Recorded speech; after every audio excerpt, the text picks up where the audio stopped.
Hello दोस्तों, आप लोगों का स्वागत है कोर एक्सप्लेनर चैनल पे।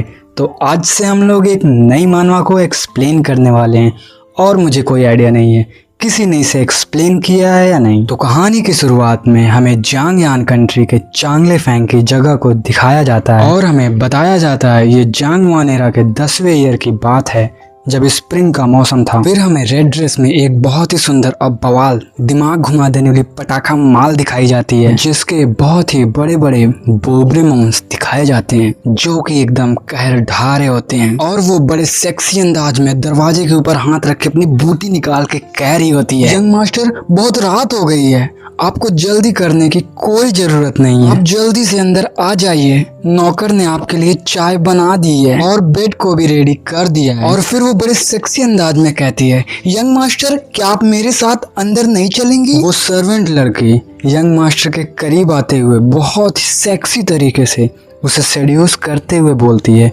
यंग मास्टर मुझे गर्मी लग रही है, क्या आप मेरी बॉडी को चेक कर सकते हैं। और मेरे प्यारे कोर एक्सप्लेनर के वासी हो, मैं अपना एक ओपिनियन देना चाहता हूँ भाई, इसकी बॉडी देख के तो क्या बताऊँ मैं भी आपको।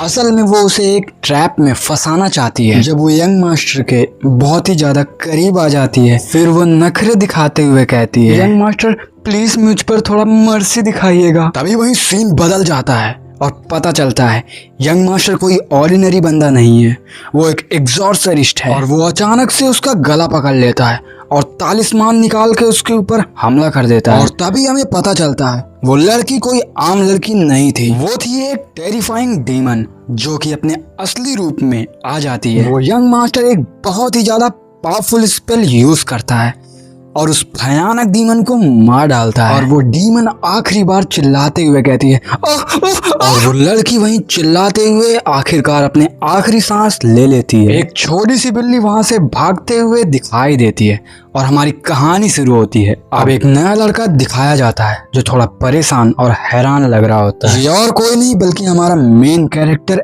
एमसी होता है। ये अपने मन में सोच रहा होता है और कह रहा होता है 8 सेंचुरीज बीत चुकी हैं, पता नहीं मेरी कितनी जिंदगी निकल गई। मेरी मटेरियल साइंस की पढ़ाई ने तो कोई टाइम मशीन बनाया ही नहीं था, तो आखिर मैं कैसे टाइम ट्रेवल करके समय में पीछे आ गया। वो आगे सोचता है ये टाइम ट्रेवल तो बिल्कुल अनसाइंटिफिक है, लेकिन इस समाज के लिए ये अच्छा है क्योंकि मैं अपनी मॉडर्न मटेरियल साइंस को नॉलेज को यूज करके यहाँ एक बहुत ही ज्यादा हाई पोजीशन पे बैठ सकता हूँ। और वो अपना सिगरेट फूकते हुए कहता है, आखिरकार मेरा टाइम आ ही गया जब मैं राइज करूंगा। चांग टांग डायनेस्टी के लोग कितने भी चालाक और अनप्रेडिक्टेबल क्यों ना हो, उनसे क्या फर्क पड़ता है। और तभी एक गार्ड उसे ऑर्डर देता है, कहता है चलकर चेकलिस्ट पर अपना नाम रजिस्टर करो। फिर वो कुछ प्लानिंग करते हुए कहता है, क्योंकि जो सिम्टम्स दिख रहे हैं उससे लगता है कि मैं अचानक कभी भी बेहोश हो सकता हूँ। फिर वो एक बड़े से पुराने दरवाजे के सामने खड़े होकर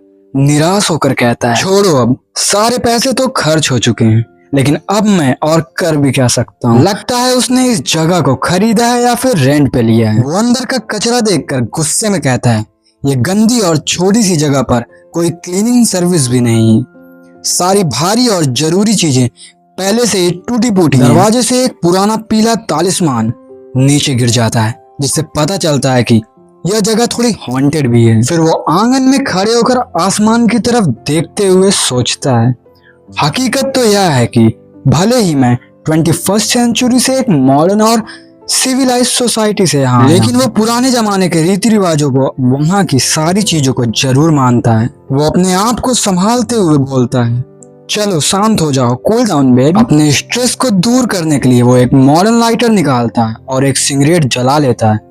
वो धुआं उड़ाते हुए थोड़ा रफियन या बिंदास लुक में दिखता है। फिर वहीं हमारा एमसी आंगन में एक पुराना स्क्रॉल या तस्वीर गिरते हुए देखता है।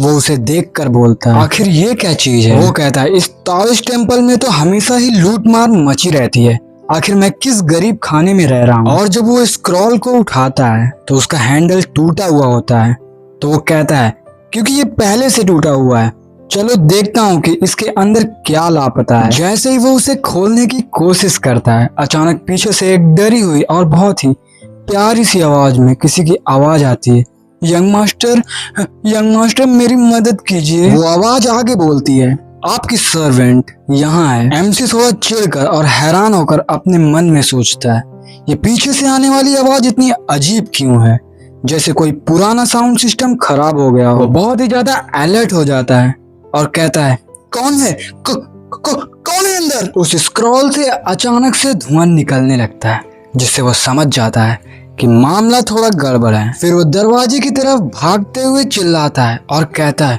ये तो बहुत ही बुरा सीन है, जल्दी से यहाँ से भागना पड़ेगा। लेकिन तभी उसे एक आवाज आती है, यंग मास्टर। और फिर हमें दिखाया जाता है ये वही डीमन गर्ल है जिसके बहुत ही ज्यादा प्यारे बड़े बड़े डोरेमोन्स थे, और वो अपने पूरे होशो हवास में बाहर निकलती है और वो काफी ज्यादा हॉट और सेक्सी लग रही होती है। और फिर वो बड़े ही हॉट और सेक्सी अंदाज में कहती है, यंग मास्टर। तो आप सभी को क्या लगता है, जो एमसी हमारा मॉडर्न वर्ल्ड से आया था धंधा चलाने, पर पहले ही दिन उसका एक डीमन स्पिरिट से पाला पड़ गया, क्या लगता है अपने मॉडर्न दिमाग से इस चुड़ैल से बच पाएगा? अगर आप लोगों को ये वीडियो पसंद आई है, मैंने तो अभी यहाँ आधा चैप्टर भी कवर नहीं किया क्योंकि मुझे लगता है ये वीडियो किसी को पसंद नहीं आएगी। अगर आप लोगों को ये वीडियो पसंद आती है, कमेंट में जाके लिख दीजिए डीमन वाइफ। और हमारी वीडियो यहाँ खत्म होती है और आप लोग चैनल को सब्सक्राइब करना मत भूलिएगा।